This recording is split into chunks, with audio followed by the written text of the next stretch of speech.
pick an object that captures the essence of multiperspectivity, which object would you pick and why? The first image that came up was the one of a vase that has been broken and put back as a mosaic almost. In Japanese, I think it's called wabi-sabi, where you actually out of the broken parts, bringing them together, there is a next level of beauty that comes across or starts to vibrate. And the first thing that came to my mind is, we needed to survive. I think there's a privilege in having one perspective. I think there's also an arrogance to it, to be honest. I think we're in a polarized world because people can't handle multiple realities at the same time, so everyone crumbles. In the facilitation space, it has to be a deliberate practice of engaging with multiple and sometimes conflicting realities and viewpoints at the same time without collapsing, which is what we tend to do. When I facilitate and hold space and guide through a process, I'm interested, what is that next move we can do together? Not that we come into harmony, but that we come into greater coherence. Hello and welcome to the Facilitators newsletter powered by Changemaker Exchange. I am Greta Rossi, facilitation consultant for the Facilitators and Changemaker Exchange and curator of this facilitation newsletter for facilitators, conveners, hosts, gatherers. Basically, if you're convening people, this is for you.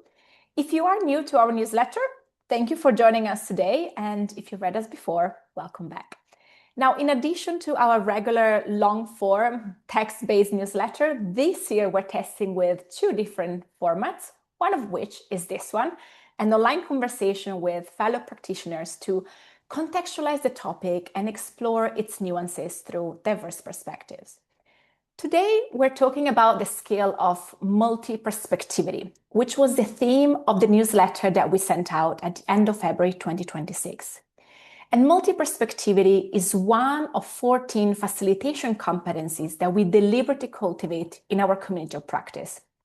And we think it is an essential skill to support collaboration among the people you are gathering. But also it's a skill that seems to have become increasingly difficult to practice at a time of intense polarization and deep fragmentation in society. So, to help me make sense of this skill, I am joined by two practitioners who will share their diverse perspectives on this topic. First, let me welcome Chisom Udeze, an award-winning economist, leadership strategist, and creator of the Identity, Context, Power, Clarity Framework, which is a framework to help leaders move from performative to strategic, building coherence, capacity, and sustainable impact. With nearly 2 decades of working with organizations worldwide, Chisom helps leaders and organizations simplify complexity and understand who they are, how they work, and what they need to change to become more effective. Chisom also writes a weekly newsletter leveraging insights from the Three Clarities Framework and has her own podcast called Overnight Wisdom. Chisom's paths crossed Changemaker Exchange when she was selected to take part in the Changemakers for Democracy Fellowship in 2024, 2 years ago, but it is the first time that I have the chance to personally engage with her in a conversation. So, welcome Chisom. Thank you for accepting our invitation. And second, let me also welcome Louea Ritter, a transformative process designer and steward, systemic coach, and action researcher. Her work weaves transformative change practices, shared leadership processes, and healing modalities to foster multi-sector collaboration, co-creating the conditions for coherence and regenerative approaches and contribution in larger social-ecological systems. Through a diverse medley of fields and transdisciplinary methodologies, she has developed a high sensitivity for context-based cultural and social dynamics. Louea stewards Collective Transition, an action learning hub, which is dedicated to building shared capacities for fostering and maintaining transformational shifts. She is a vital driver of the World Ethic Forum, where she co-stewards the fire-keeping circle processes and the participatory action research. Also, as part of the Youth Negotiator Academy, she especially tends to aspects around systems awareness, mental health, and community building throughout the online programs and the various in-person offerings during the COPs. Finally, fostering coherence in social fields to navigate the complex challenges and potentials of our times is her main inquiry that underlines her diverse involvements and her PhD research. I think, Luea, this is the first time we officially interact with Changemaker Exchange, so welcome on board. Thank you as well for accepting our invitation. Okay, now to kick us off, I'd love to start with a check-in question, which is a check-in. It's a chance for us to arrive and land in the conversation. And I'd love to ask you, you could pick an object that captures the essence of multiperspectivity. Which object would you pick and why? And I can start by offering the example that I used in the February newsletter. I picked a diamond, and yes, I'm referring to the very, very precious gemstone. I'm not an owner of one, but I thought that it would really capture the essence of multiperspectivity because if you think about it, it's made of many facets, right? So each facet is unique, it varies in shape, in size, and it reflects light in a different direction, but it's only according to the unique arrangement of all of them that all of them together create what we appreciate, which is the diamond, right? So I thought it would really capture for me the essence of multiperspectivity, this idea of this individual mirrors into a perspective, but together we can really create something which is mesmerizing that we all admire in diamonds.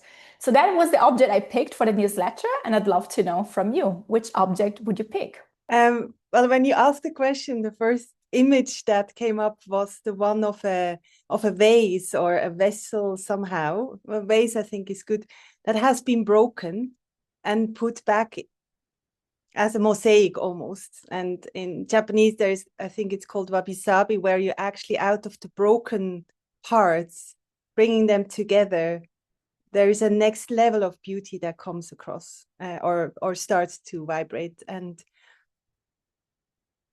I didn't know why I choose this, but now reflecting, first, many pieces, many scars that are involved in multiperspectivity, looking at our shared history over the last centuries and millennia. So it's not just beauty and, like, wonderful abundance, but there is, things have been broken and fractured. But then how we bring them together again is an art, definitely, is requesting practice, is requesting some form of craft. And then it's receiving something that goes beyond the pieces. It's empty, and there's something else that can be poured inside, received inside, put inside, come out of it, whatever you want to, in a vase. So I think that would be my object, actually. And I'm quite like, okay, that's a good metaphor maybe for myself now in our conversation. So thank you for the question. I'm grateful to be here with you both. Yeah, there is a lot of depth already in this image. So thank you, Luea, for kicking us off. What about you, Chisom? What object did you pick? Thanks for the question. Good to be here with you both. For me, it's not an object. The first thing that came to my mind is we need it to survive. I think there's a privilege in having one perspective. I think there's also an arrogance to it, to be honest. It's a big world, it's a massive world.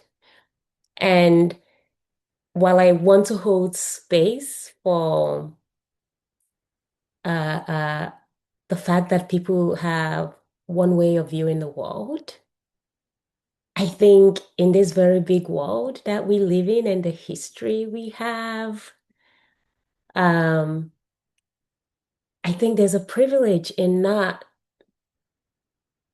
in not having or knowing, maybe having that humility in knowing that your way is not the only way. The way you see the world is not, you're not the only right person,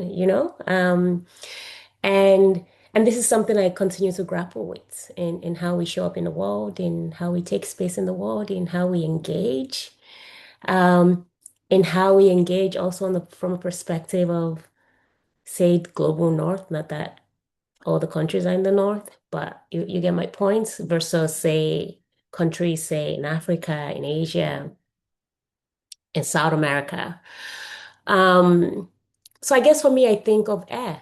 It is a necessity. It's the without it we die, and we might not be in the ground, say literally, but it has to be a tiny world when you do not know that the world is bigger than your thoughts and people have different experiences of the same thing. So I think it's air. I think it's a necessity.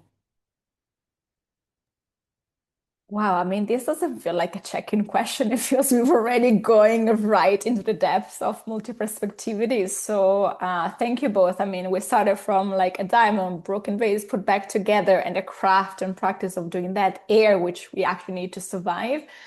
So three different elements, so not objects, to really capture the essence of multiperspectivity, which I think really shows how there are multiple ways of looking at perspectivity. And this is what I'd love for us to focus on for the next little bit. In the newsletter, and again, it's a complex word, even pronouncing it, multi-perspectivity, it's sometimes hard.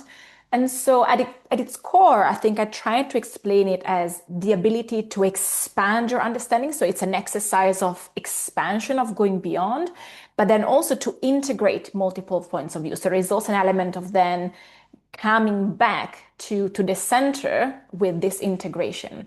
And I'm curious to know from you if you have a particular definition of multiperspectivity, in particular in the context of your work. I can start. Um, I think for me it adapts. It changes based on the context. Um,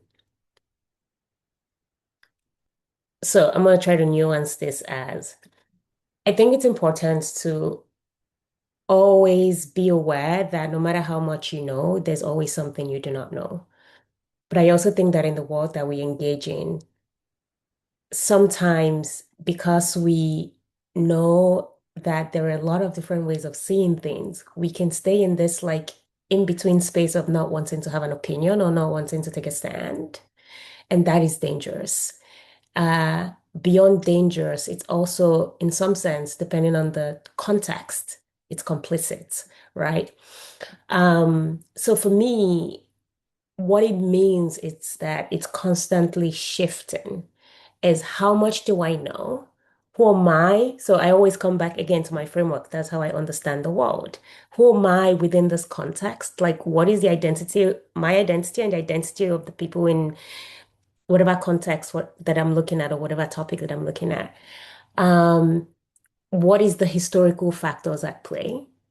And realistically, also, what power do I have to move things, to change the conversation, or to adapt to whatever it is that is in front of me? So for me, having multiple perspective is something that is adaptive to the particular context. And for me, it's just about being, how much do I know?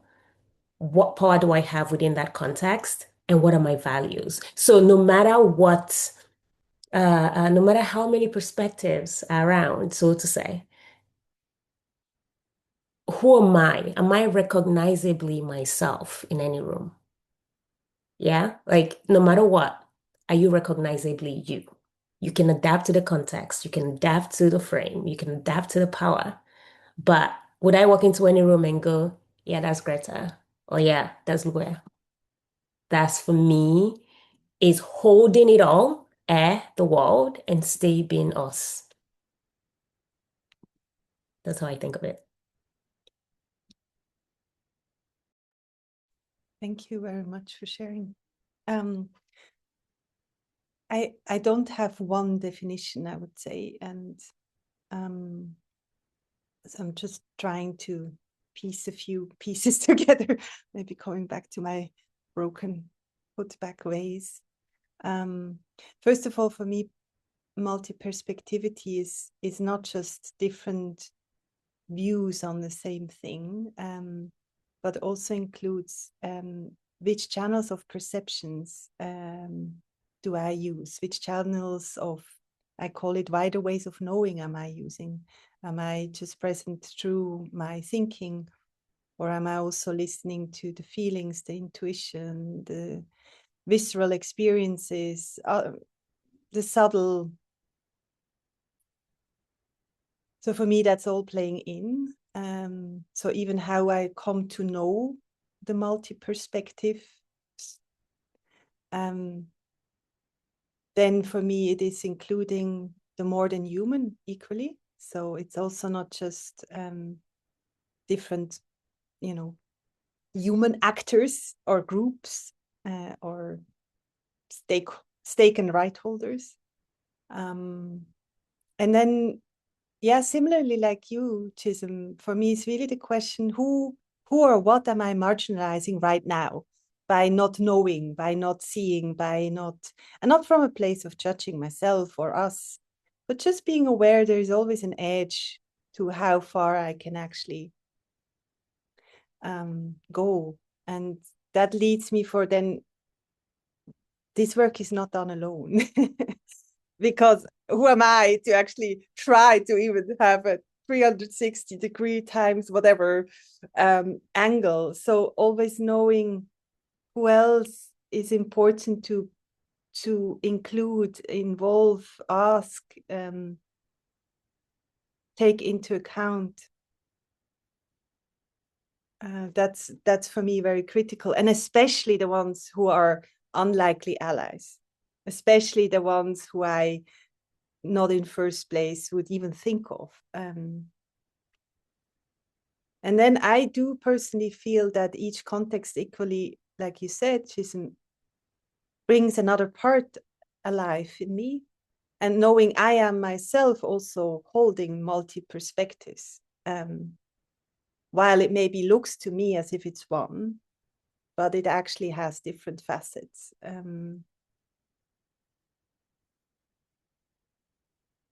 Yeah, and then am I flexible enough? Am I humble enough to become aware of these perspectives that I'm carrying, that I'm meeting through the others? And am I engaging with that what feels unfamiliar, uncomfortable, maybe even triggering at certain times?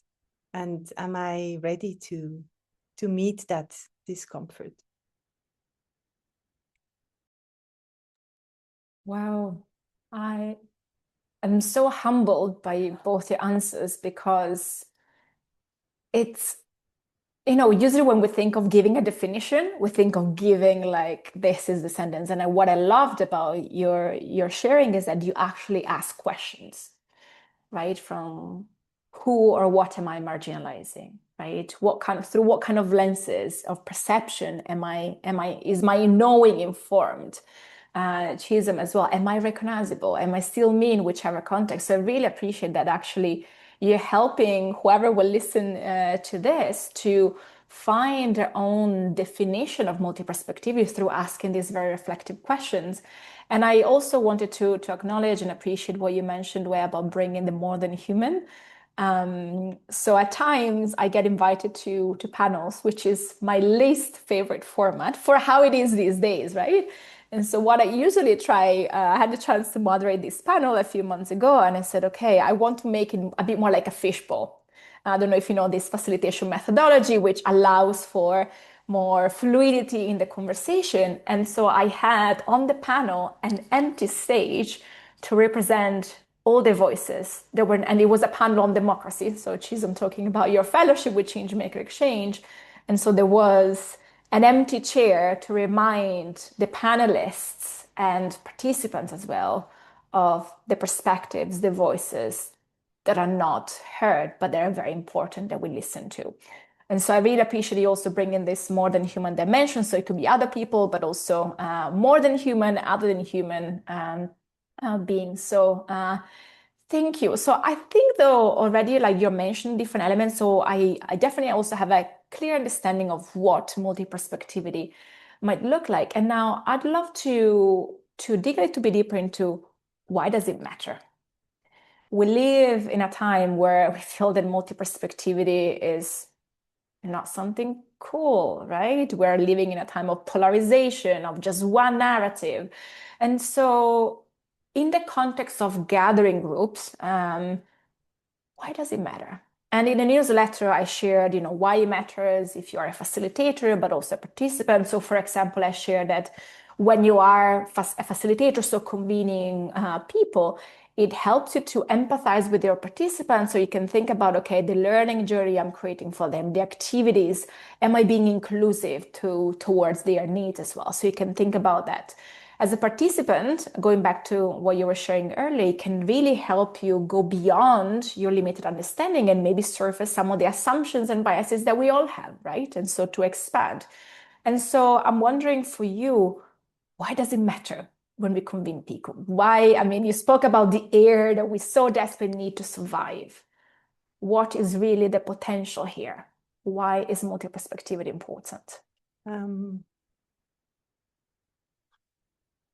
So maybe as a context, I do work mainly with groups that work on some form of social, societal issues.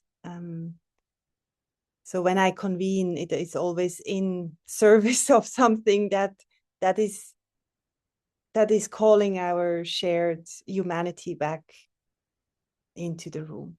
So it's always the convening always around something that is in the midst of our shared interest or shared concern, probably also. And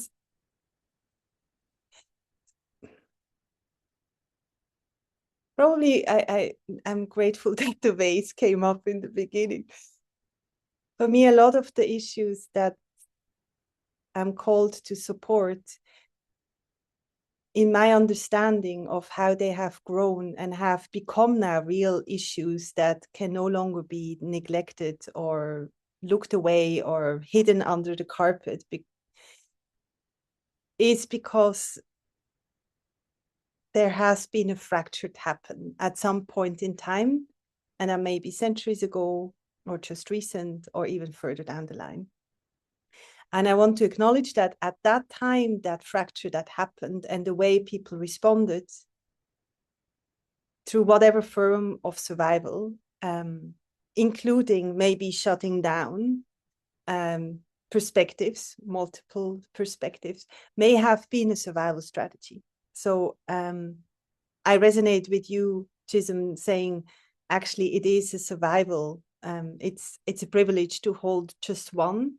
And it may have been also a strategy to survive, to just hold one and kind of curl up. And that has a lot to do in my understanding of with trauma dynamics. So if we want to reweave healthy social relational tapestry,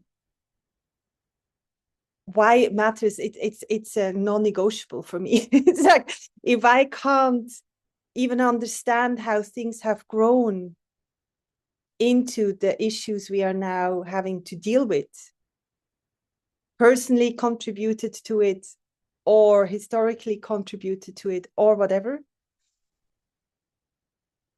I cannot figure it out with one line, with a linear pathway, with a straight pathway, because it's complex. And complexity means it's chaotic perspectives that potentially collide and seem to be juxtapositions or paradoxes or cannot be combined. And I know when we convene and really hold that space and bring that presence and start to grapple with it, then suddenly there is a space that opens up and where I can suddenly like, that also makes sense from this, even if it's just a gentle shift. Or wow, looking from here, of course, now I understand. Or if I tune into how it feels to me, it's different than what I think about it. And even that, just to acknowledge, like even with my different senses, I get different reads of the same situation that help me then to understand a certain hot topic even or less hot, whatever it is, from different forms and not just perspectives, but what that perspective led then as consequences into actions and ways that people showed up to each other, to themselves, and what kind of behaviors grew out of that, what kind of automatisms grew out of that.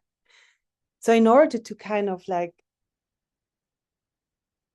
I wouldn't say go back, but kind of even understanding before we then grapple towards potential pathways towards solution and healing and reweaving and restoring that. For me, it's it's not a zooming out, because a zooming out could look like as if I disconnect, but it's actually a deepening my relationship with all that has contributed to what is in front of us. And most of the time, of course, when we convene, it's not just for the beauty, but also because there is something that hurts, that has created friction, that has, created literally worldwide crises. But for me, it's a non-negotiable. No, thank you, Leo, for bringing this. And I think what is important, I'd love as well to hear, Chisom, what you think about this. You brought also beyond the intellectual dimension. Very often we think of multiperspectivity as an intellectual, as a cognitive exercise, something we engage with the mind, but also earlier you really spoke about it's something that also feels very embodied. So I really appreciate when you said it's not necessarily like a zooming out, it's a deepening practice of also seeing, okay, what are the felt sensations within you and with others? So it's which is something that can be quite uncomfortable because I think there's a lot of learning and relearning we need to do in terms of sitting with this. So I really appreciated that, and how I would also agree that it is a non-negotiable to reweave this social fabric, which is so fragile and fragmented at this time. So thank you for spotlighting these elements. Chisom, what about you? Thinking. I think while you were framing the question, you talked about, I believe, just how we are in a polarized world. I think we're in a polarized world because people can't handle multiple realities at the same time. So everyone crumbles. And I feel like for a very long time, and you know, perhaps this is something that's been building across centuries, where we've lost the ability to hold complexity as people. Within the context of your question, in terms of how do you bring that in the facilitation space? So I think for this, I would have to define it around, it has to be a deliberate practice of engaging with multiple and sometimes conflicting realities and viewpoints at the same time without collapsing, which is what we tend to do. Because there's no single right narrative, and especially not so quickly. It's also important that it's not about agreeing, because oftentimes I think as people, we like to be comfortable. So God forbid we don't agree. God forbid we're not friends. Let's just keep the peace. And I think there's a privilege in that. I think it's important that we're able to hold complexity long enough to actually understand it. And understanding it comes from, the discomfort. That thing about the crack is where the light gets through, you know. So I'm also thinking about it in terms of, so when we think about multi-perspectivity, what does it force us to do in facilitation? It forces us to locate ourselves. Yeah. So who are you in the room? What have you lived? What have you not lived? Because without this, people tend to mistake that their perspective is every person's perspective. And I think what it does for facilitation is that it builds humility. So even if you walk into a room and you're the facilitator, you recognize that there are people who carry histories and stories in their bodies that you could not comprehend. Yeah, it creates a sense of awareness and the simple ability to say, this is my lens, not the truth. And that is so important, because you have to say, this is how I see it, but I'm acutely aware that this is not the word of God, so to say. So from a context perspective, we also have to look at things as nothing happens in isolation. I'm an economist, right? And for me, my way of approaching the craft is I'm a development slash institutional slash quantitative economist. Nothing happens in a vacuum. So when I have conversations with people and you're like, no, no, no, let's just park that. Like, how the hell am I supposed to park that if it all intersect? Yeah, like it's like somebody saying, let's just talk about women's issue. Wonderful. Are we going to intersect it with disability? Are we going to intersect it with race? Are we going to intersect it with age? Are we going to intersect it with accent? Because no one has just an experience of what it is to be a woman. We all have different experiences of that based on the identities that we carry. So it's looking at expanding our frame in terms of what is the historical context that we have, what is the cultural context, what is the structural context. Yeah, there's a privilege again to not engaging with the structural because we exist in this bubble that has been created. We engage in the system. And no matter how marginalized we are in a room, we're also beneficiaries of this system in some capacity. So again, back to multi-perspectivity within facilitation, I think it's also important to look at what is bad behavior. Yeah, like how do we behave using one lens? So it could be, for example, how do we respond to marginalization? How do we hold that? Imagine, say, for example, we all share a sense of marginalization with being discriminated against, and then one of us raises our hands up and goes, but you have more privilege because you are so, so, so, and so. And then the rest of us crumble because, like, oh my gosh, what do you mean? We're all marginalized. Yeah. How do we hold space for those kind of conversation? Also looking at what do people have to do to survive? Because the world for a lot of people, in terms of like how we hold contextual spaces, is also about survival. So people don't really come into spaces wanting to be theoretical or intellectual. They're often bringing their lived realities. And oftentimes it's not, about that one time they went on vacation and everything was honey and roses. It's usually about the thing that drives them in the work that they do.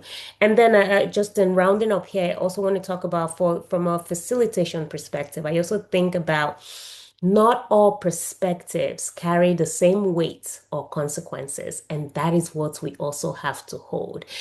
All views are not equal.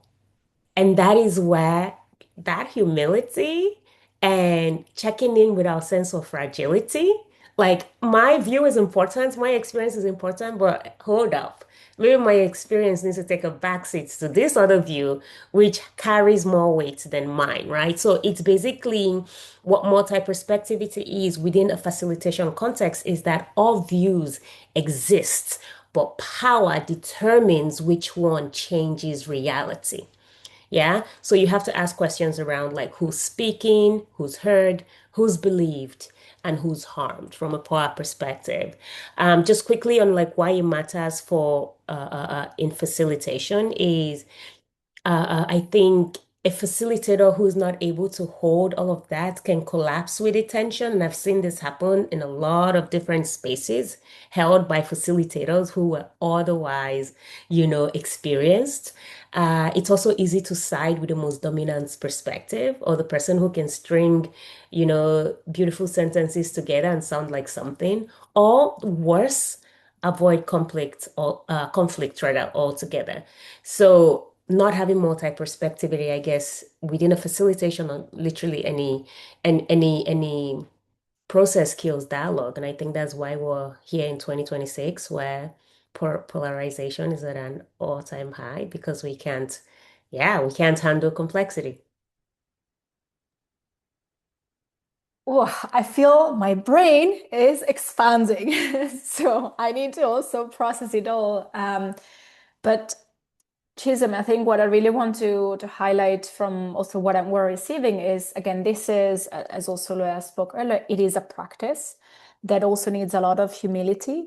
And what I really appreciate about your framing is that it's about holding multiplicity without collapsing, because we do see this happen, right? Oh, we now say we're holding these spaces, and then when we invite diverse voice, diverse thinking. Oh my goodness, how do we've opened a Pandora box that we don't know how to manage. So I think this is also why it's a practice that needs to be carefully, artfully, gracefully cultivated over time, right? And this includes doing a lot of inner work or work on ourselves before we or while we can also do this for others. And I think you've already like teasing on this topic of power, which I'd love to dig a little deeper, to really understand, yeah, are there certain forms of multi-perspectivity more appropriate in certain contexts than others in terms of, again, power dynamics, in terms of harm and all of that? So we'll get to that. But first, let's take a quick breather, and then we'll be back in a moment.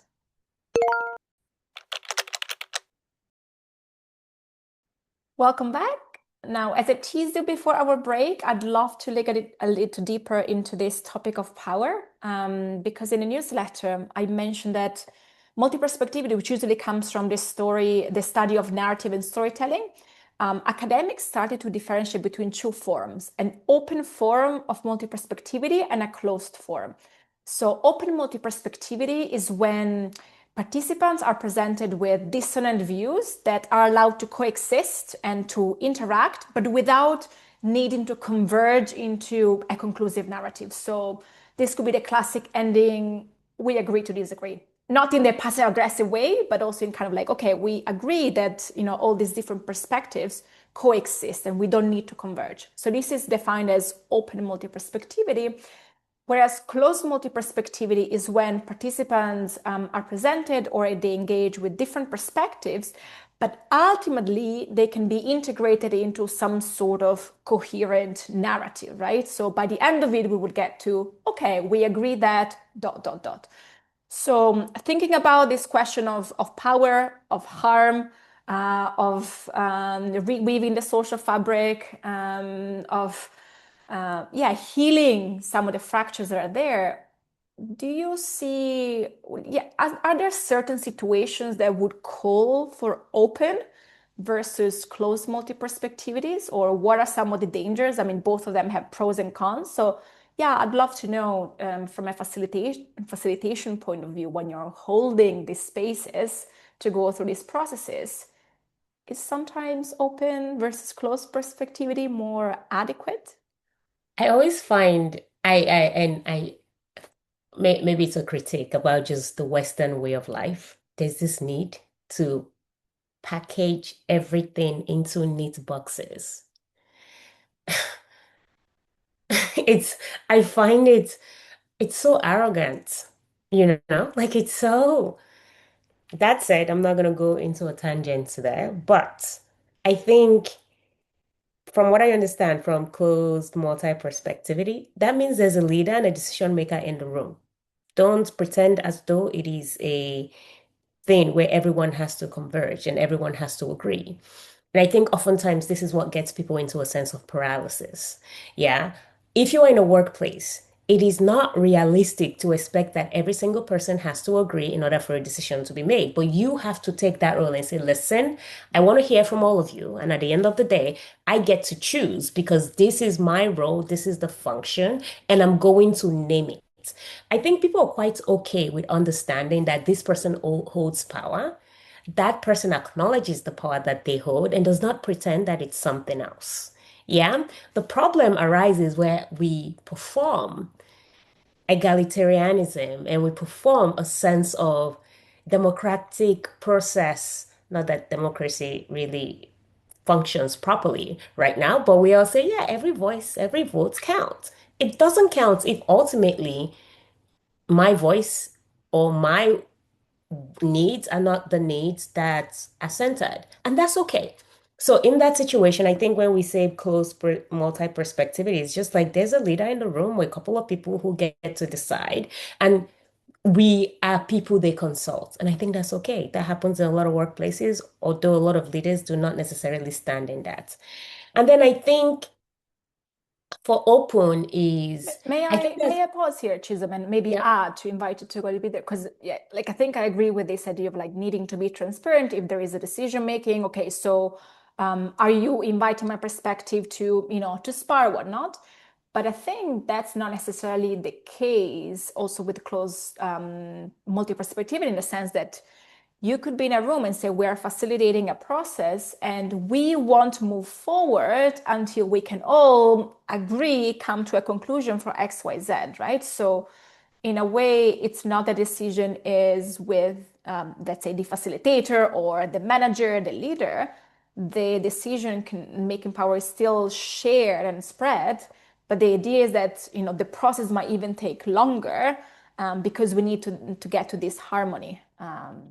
So I just wanted to maybe add this. Yeah, I understand. Thanks for adding that context. But so let me give you a scenario. I like specificity. Yeah, imagine I'm in a room with let me think of my context, like a bunch of white Europeans. Yeah, we're talking about God knows what. And I'm bringing a perspective in as a Black woman from Africa. Yeah, and everybody else agrees. A majority of the people agree. And I have a point of view. What necessarily happens sometimes in rooms like that is that I can choose to keep the peace and say, you know what, whatever, let's just do what you think. I don't necessarily agree. I perform to agree because you know what? You're not gonna get it in a sense. So I think like part of facilitation, part of holding space for people is also being aware of the dynamics at play. Sometimes I'm not just going to do the work. I'm not going to be the one to sit here and educate or argue. If you don't see it, you don't see it.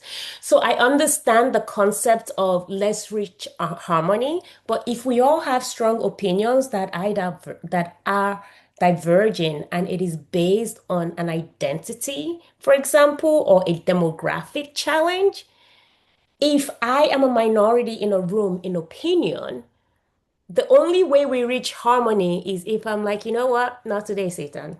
Not gonna do this. I'm just gonna, you know what? Sure, let's do the thing.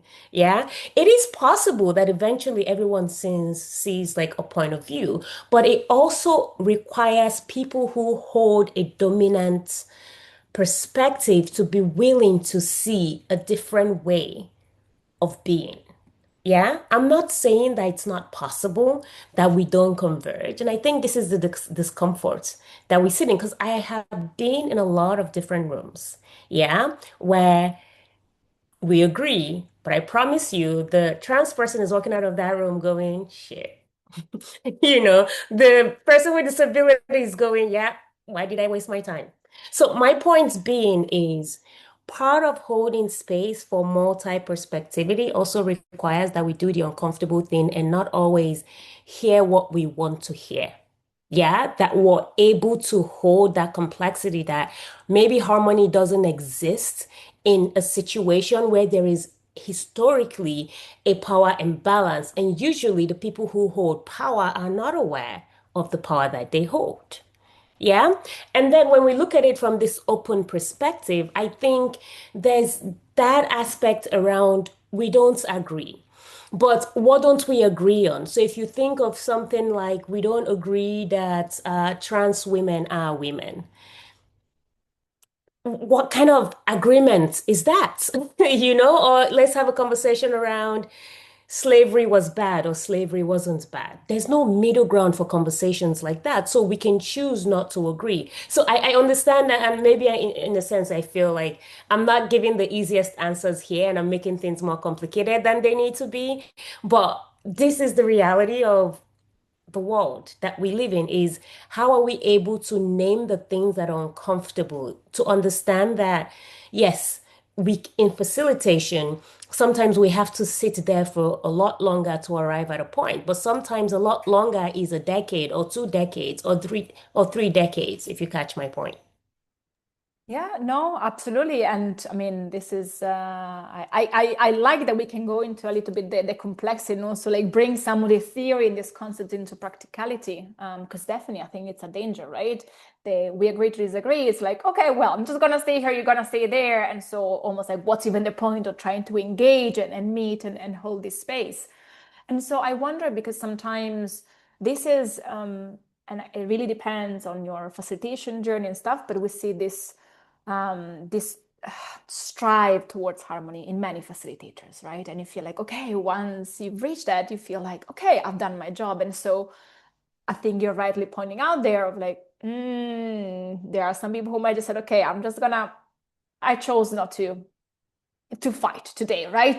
To share really what I think. And so, is there any uh, reality check-in? Any like, okay, pause a moment before you say, okay, yay, well done, everyone, let's move forward. That we should ask ourselves as facilitators to really check, okay, was this really harmony? Is there something else that needs to be surfaced? Am I missing out on something? Do you have any tips? Yes. I think there is something quite beautiful about naming all the negatives and all the realities that you can think of.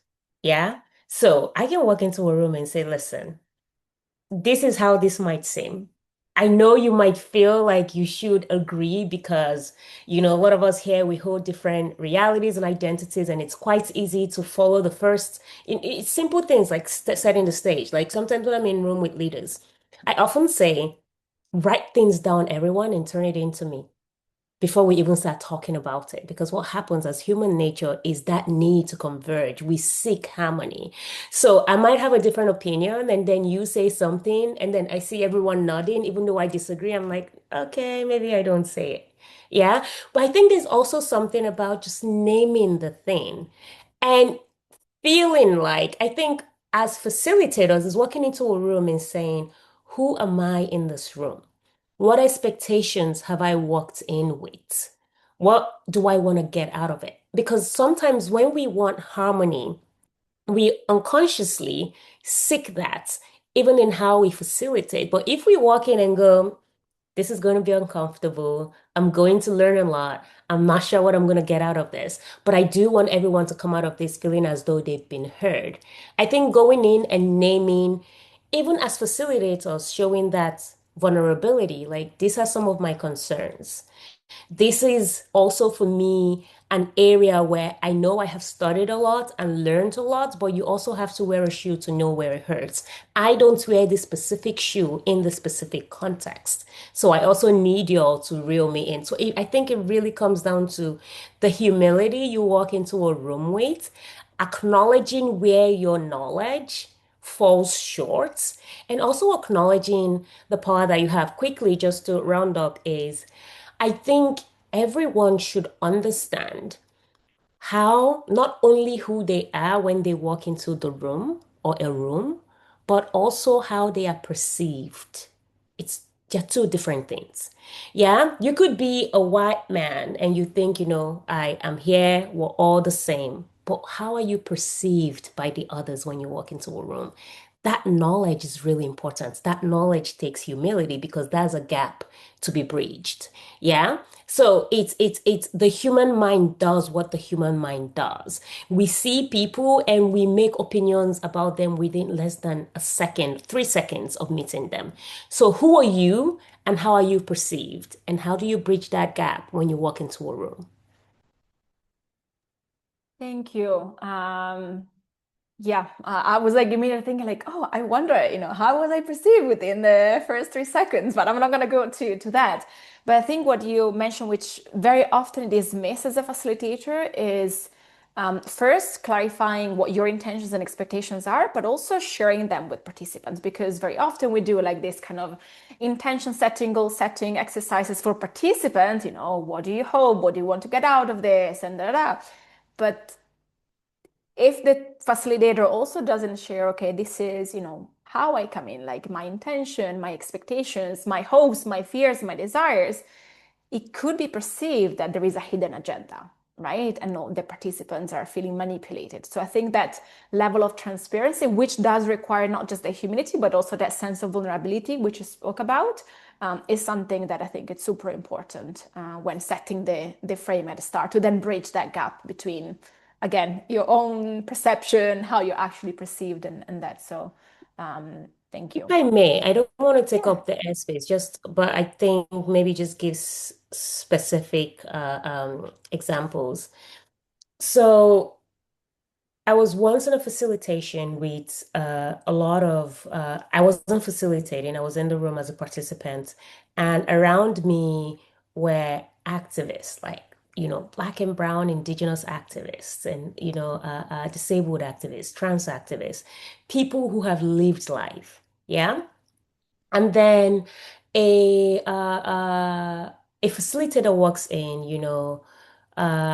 young, nothing, not that there's anything wrong with young, but white, and walked into the room, and the facilitation did not go as planned. Yeah, because we're grappling with really important topics. Um, to do with themes around, like, war and genocide and things like this. And I think that there was a missed opportunity there in naming potentially the things that people think about. Because sometimes, as much as we don't want to accept that we think it, I'm sitting in here with a bunch of black and brown people. A white woman is walking in to facilitate a session where we have a really important conversation. Something we could do is name, hey, listen, I know I carry an identity here that maybe I don't have the lived experiences that you have. You know what that does to the room? It settles the room. Yeah, and this goes everywhere. Like, if I walk into a room with a bunch of people who are physically disabled and I don't name the thing, you know, there's always going to be that floating thought. It's unconscious, but it's going to be there. Like, who are you to come here and talk to me? So sometimes going in and naming the discomfort goes a long way in reducing the barrier, because then people can say, actually, yeah, but you know what? No, you can talk. Let's do this. So just something practical. Yeah. Thank you. Thank you for that. Lue, I wonder if there's anything you want to add on this topic of open, closed, multi-perspectivity. Any reflections, hearing as well. Chisom and I bounce ideas and share perspectives. I can't relate to open and closed. Sorry, doesn't work for me. When you introduced it, first of all, I'm not familiar with the academic parts of it. So already that gives for me like, well, even though I'm in a PhD, like there's a whole story around me in academia. So, and it gives me that shiver of that's just not how I show up when being invited to help hold space for something. And I these days don't use any more facilitation actually as a name, because for me it's more about stewarding a process, and stewarding for me means being given something in my lap or hand to take care of.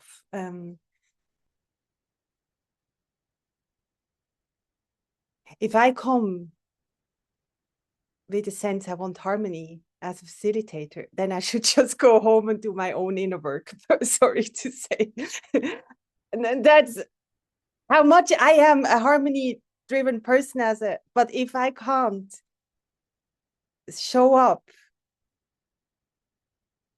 with all the pains in between and all the, maybe we'll not get somewhere, or we'll get somewhere totally different than we envisioned. Then I know I'm not there at this very moment.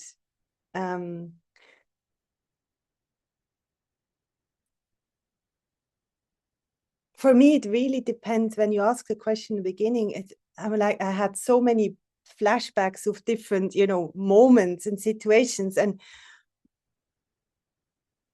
each one is so unique.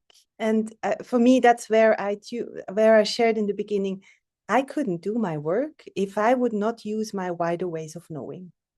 If I don't use my feeling, my somatic experience, my intuition, my sixth sense, as some people would say, my gut instinct, my relationship to the group as a whole body, as a whole being, my relationship to the individuals, my relationship to the place and the context this is taking place. Is it a concrete building, or is it outdoor, hearing birds twitter? If I'm not attuned to all these factors at the same time and how they create an atmosphere together, almost like an orchestra, you could say, then I couldn't do my work, because there is somewhere in the midst of all these, we see, of course, the human beings and their perspectives, or hopefully, but there's so much more that happens, including what you spoke of, Chisom. How am I perceived? I will never, ever know how I'm perceived, even though I can say the classic, yes, I'm here perceived as a white woman of European descent, cisgender, etc., whatever people see in me. But there's probably a lot more that people see in me that I even don't know about myself unless I'm met with that. So that humbleness of coming in with, I don't know all the things. And can I invite the question? Can I invite, through my showing up authentically as good as I can? And then from there, seeing, so what can we do today or in this hour or whatever the frame is, as a next gentle step. So for me, when I facilitate and hold space and guide through a process, I'm interested, what is that next move we can do together? Not that we come into harmony, but that we come into greater coherence. And for me, greater coherence means that we actually can expand just even a little bit to that next level of slightly being in discomfort with knowing there is more than what I came in understanding of the situation. And for me, coherence is something very dynamic, means we murmurate together. There is no one way is the right way, but the beauty that emerges when we can hold that together. And then there is exactly this, if things are acknowledged, then there is a release in the room or in the space or in the atmosphere. And then there is more capacity coming alive or coming online to be expanding a little bit more next time. And I traditionally or normally facilitate not like a one shot. I'm not good there. It doesn't work with me because you just pick up the essence of something very tender. And that needs time. Like, I love when you say, Chisom, it may take 1, 2, 3 decades. Yes, yes. But let's do that then and acknowledge that certain things are just too not only painful or charged or whatever, but they're so rich that they have another time scope. And often what I feel is that we are still coming from this, okay, we have a facilitation, tack, and afterwards we have a solution and here we go. But the actual process of rewiring, not only individually, but us as collectives, transcending our box thinking we have of each other and of ourselves and what we got trained in, conditioned by, got repeatedly confirmed in, to declutter that, to repattern that. For me, that's part of the most important work.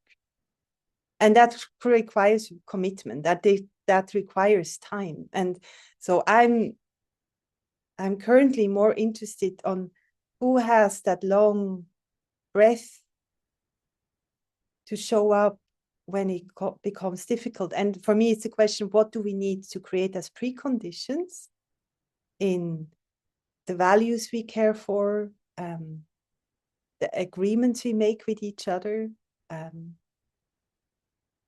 am I ready to really show myself, naked, basically, and be transformed in the process, equally as a participant or as a facilitator, and knowing we all have a part of a truth, and we all have parts of shadows that we bring to the table, and that only in that multiperspectivity, including our wider ways of knowing, including the context and other human beings and the more than human, only there we can figure out together. So for me,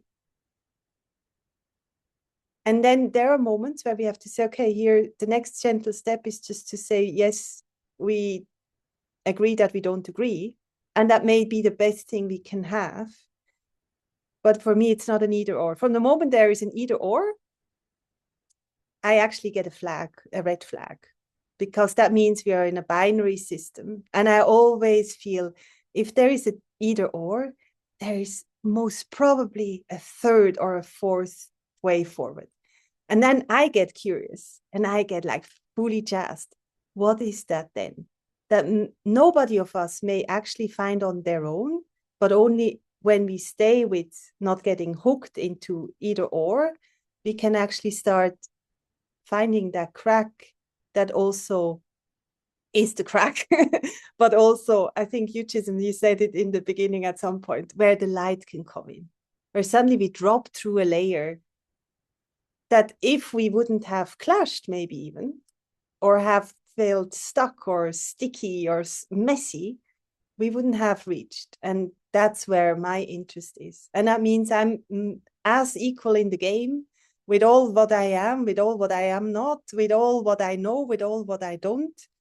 And one contribution is just to hold space, but not from a place of I'm detached. I'm most probably the one most challenged or most in the game. Especially, of course, if we get to topics that are, really down there, or up there, or all around us, that are often blindsided.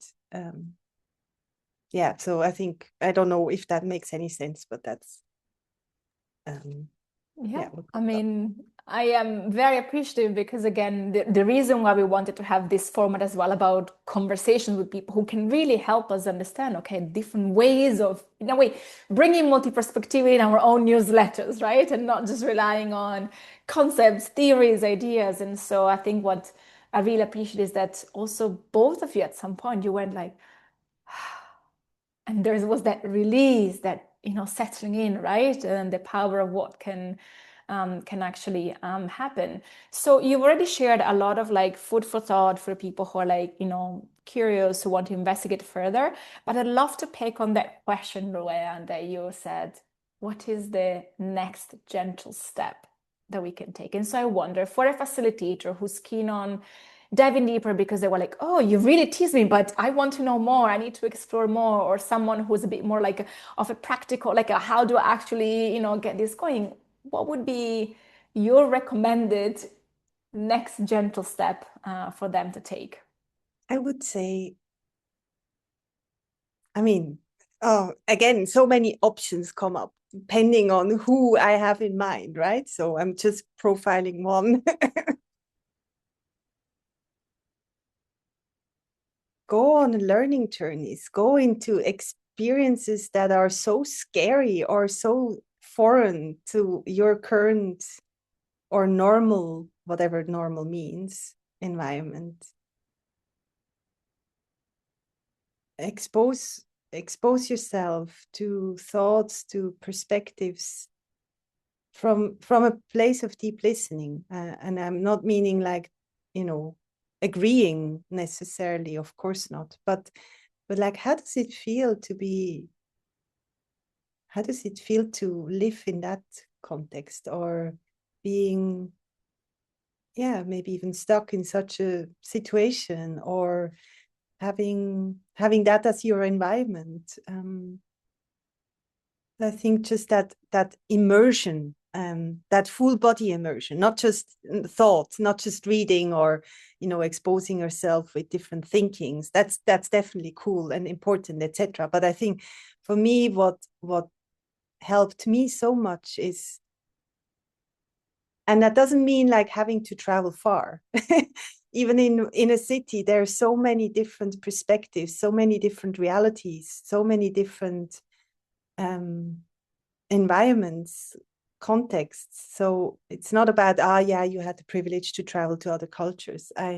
Yes, that's one thing.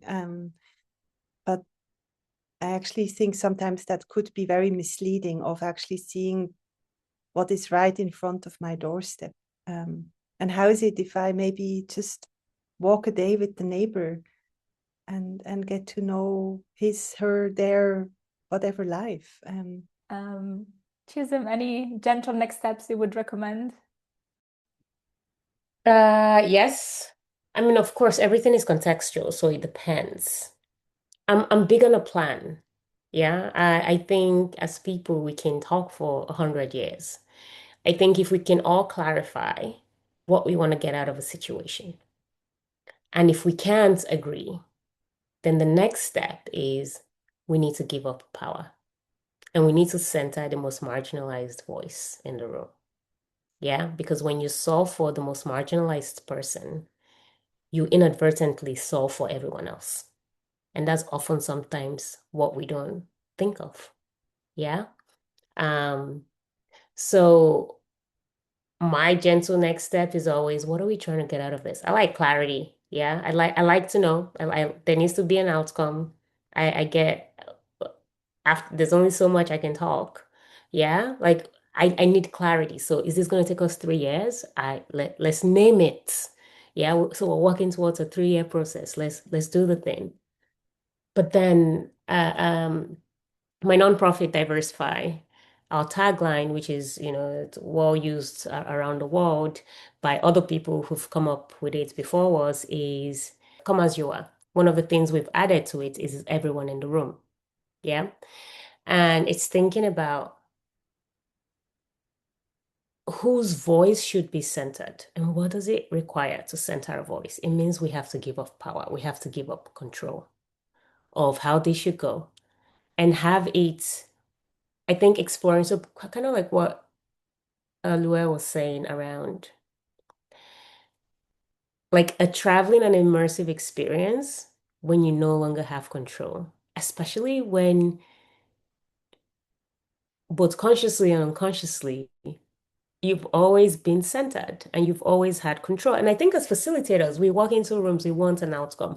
So what Lua was saying around the struggle with facilitation, I really like the framing of holding space because it informs that it might be a rainy space, it might be a sunny space, it might be a crappy space, it could be whatever space, but you've got to hold it. Yeah, you don't necessarily have to facilitate your way through it. You just kind of have to hold it because that is the job. Yeah. And what you can do instead is how do you guide a conversation to something meaningful? Because sometimes people enter a conversation wanting some type of peace or solace or clarity, and they come out of those spaces more harmed. How can we prevent harm? Through guiding and ensuring that the voices that need to be amplified or heard or the powers that need to be abdicated are abdicated. And that takes willingness to do things that are uncomfortable. And I know very well that as people, discomfort is uncomfortable for a lot of us. Yeah. My work is often revolves around saying the thing, like the elephant in the room, no one wants to talk about. We know it's there, but we're going to say it, but no one wants to say it. That's my job. And it's often uncomfortable, even for me, who's paid to do it, but I have to do it because that is how progress happens. Yeah, because at least people can walk out of there and go, okay, something was said. And by giving yourself the permission to name the thing, other people have that permission to like, okay, yeah, I agree with that because sometimes we just need to be brave enough to say the thing. So I think for me, it's really just about holding the space, whatever comes, but being intentional about guiding that space to can we agree on what the best case scenario is? Let us name what the worst case scenario is as well, because oftentimes we just focus on the good. What is the worst case scenario? What is the absolute worst that could happen? And then what is the best that could happen? When we name those things, then we can see hopefully a path to going towards the best case scenario. Thank you, Chisom. And I love that you, of course, I mean, you created a clarity framework. So, of course, you mentioned like how important clarity is for you. No, I really appreciate it. I think these are, gentle steps which take also courage and commitment and willingness. So we are coming towards the end of our conversation. And before our checkout, I'd love to do my best, which will be imperfect, but attempting to recap some of the main takeaways from our conversation. So we started off by talking about what really is multi-perspectivity? I think, Chisom, you really defined it as something that adapts. You talked about this adaptability to the unique context. So you ask questions like, what do I know about this context? What are my values in this context? And ultimately, can I be recognizably me in this context, in whichever context? So these were really questions that I'm sitting with. I think, Luea, you talked about not just the fact of needing to include different perspectives, but also consider different channels of perception that inform our knowing. So questions like, am I present to my thinking? Am I listening to my feelings? Who or what am I marginalizing? Am I considering the more than human?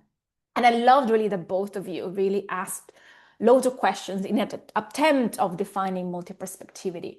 Then we moved on to talking about why does it matter for conveners, for holders of spaces, for stewards.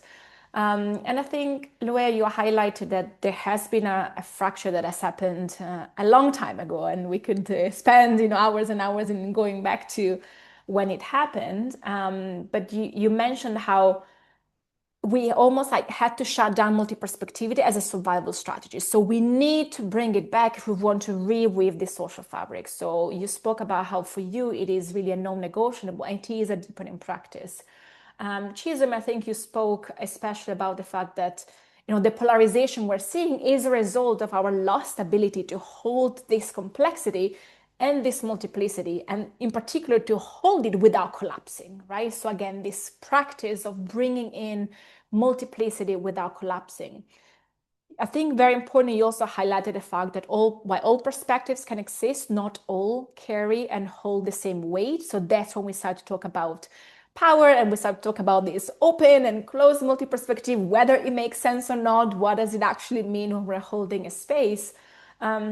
And I think, Chisom, there you spoke about the importance of being transparent. Is there decision-making person? Is there decision-making power held by a certain person? And therefore, in what capacity are we inviting in other voices? I think you mentioned the issue is when multiplicity becomes performative, right? And also the importance that we came back to this, not just the humility, but the importance to stay in the discomfort as facilitators. You also spoke of the danger of open multi-perspectivity in the sense of if you choose to agree, okay, I go my way, you go your way, then there's no middle ground for the conversation, for the possibility of meeting each other, of enriching, of learning. So it's also important to reflect on our expectations as facilitators.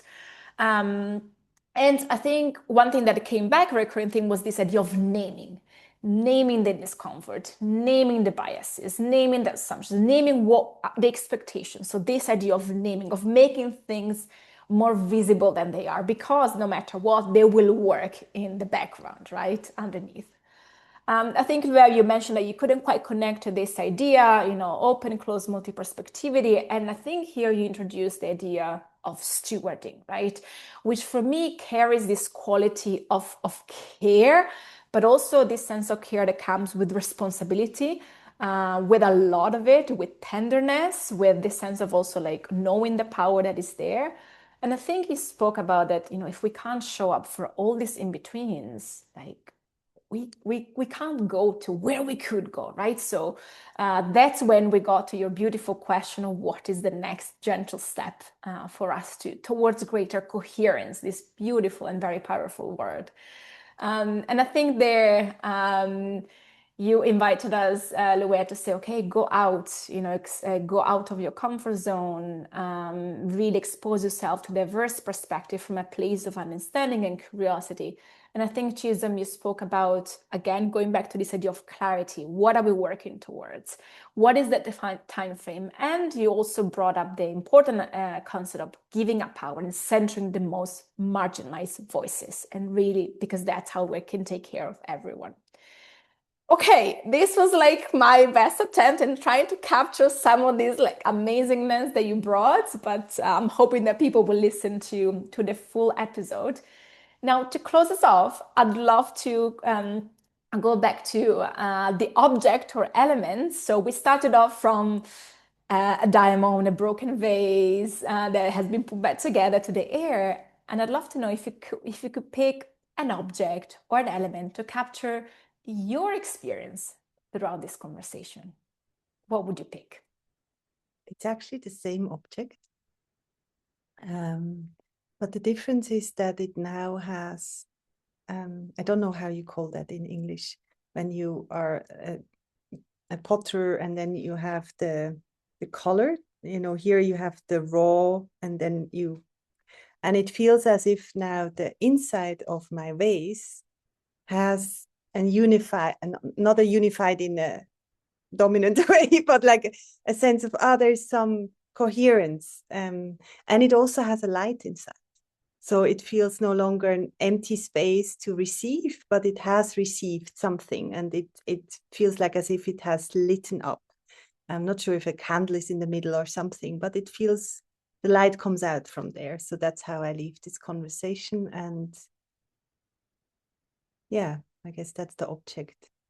I'm grateful, and I feel raw also, like, but we touch upon very tender and at the same time very powerful and very important aspects. So I feel like, yeah, having sat with you together with the big elephant, I guess, which is visible to me at least, and I feel we have found a way to help it become visible. Thanks for sharing. I'm thinking for me, it's tied to air, but you know how you can walk into a room and there's tension, but not like a negative tension, right? Like not conflicts, but productive, held, intentional tension. Yeah. It was a lovely conversation. I did not feel personally, or I didn't also get that from the way or yourself, Greta, the need to resolve. I think it was important to sit in the complexity and to hold multiple truths and realities and compound it and without feeling a need to flatten them. Uh, Something Lua said around resisting the binaries. I think that I'm holding on to that. That is one of the ways I think about my work and my life in general. Nothing is ever black and white. The world exists in the shades of gray. So that's also what I'm taking from this. And I think it's the practice, that reminder of discomfort is how we grow. And sitting with it, where we see things differently, we engage differently. We don't know. I wasn't quite sure what I was walking into today, and I think there's something I said yes. I'm like I'm gonna show up because I said yes, right? So okay, just to frame it around, I think for me, what I'm living with today is the importance of tension, that it allows us to say, this is my lens. And I know it's not the only one. From an identity perspective, from a context perspective, I think looking at it in terms of um, tension that helps us, that keeps us humble so we don't oversimplify things into individual blame. Like, I see it this way, you see it that way. And then I think power is also holding on to that tension, which stops us from treating all perspectives as equal while still allowing all of them to be seen, holding space for all of them. So that's what I'm sitting with. Thank you. Thank you both. So we have this kind of more coherent and light-filled vase. You mentioned about this kind of productive, intentional tension. I think my element would be like a blossom, in the sense that I feel that the seed has been watered, or is it like a blossom emerging? I'm not yet sure what flower it will be, how many petals, the colors, the fragrance, but there's definitely something there that's also shifted for me. And so I'd love to thank you for joining me in this conversation on the skill of multiperspectivity. I would also love to share with our listeners a little bit about your work in case they are interested. So if you're curious to find out more about Loya's work, check out the Collective Transitions website, collectivetransitions.com. They have foundational and advanced courses. They have published a book on foundations of systems sensing. Again, another beautiful word that at some point we'll get to talk about, and many other publications. For Chisom, check out her website, chisomudeze.com.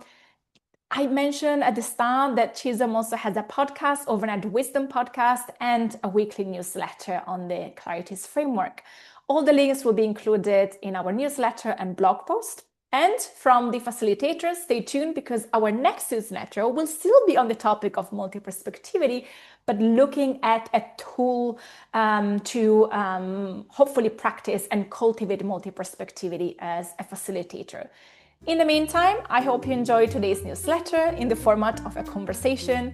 If you did, feel free to leave a positive rating or comment on Spotify or YouTube. It is a new experiment for us, so we appreciate any valuable feedback you might have.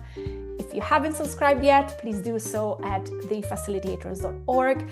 This way you will receive our facilitation newsletters directly in your inbox. And if you know someone who might enjoy this, just forward it to them. Or if you're interested in contributing or supporting our facilitation newsletter in the future, reach out to us at info@thefacilitators.org. Thank you for listening, and until next time.